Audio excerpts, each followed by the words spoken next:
নামখানা থানার পক্ষ থেকে বলা হচ্ছে, বর্তমানে যদি আপনাদের মোবাইল ফোনে ফোন আসে যে আপনি কোভ্যাক্সিন না কোভিশিল্ড নিয়েছেন, যদি কোভিশিল্ড নেই তাহলে এক চাপুন, এইরকম যদি কোনো ফোন কল আপনাদের কাছে আসে, আপনারা কোনো 1 বা 2 কিছুই চাপবেন না।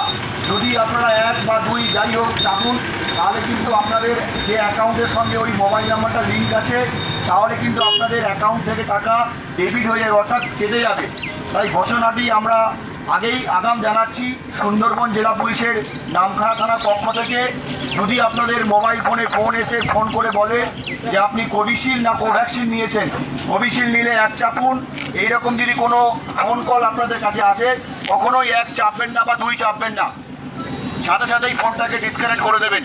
যদি আপনারা 1 অথবা 2 আপনারা চাপেন, তাহলে কিন্তু আপনার অ্যাকাউন্ট থেকে আপনার যে গচ্ছিত টাকা সেটা কিন্তু অন্য অ্যাকাউন্টে চলে যেতে পারে। তাই আগাম সতর্কতা বার্তা হিসাবে আমরা সুন্দরবন জেলা পুলিশের নামখানা থানার পক্ষ থেকে এই ঘোষণাটা সমস্ত মানুষের উদ্দেশ্যে করছি। ধন্যবাদ।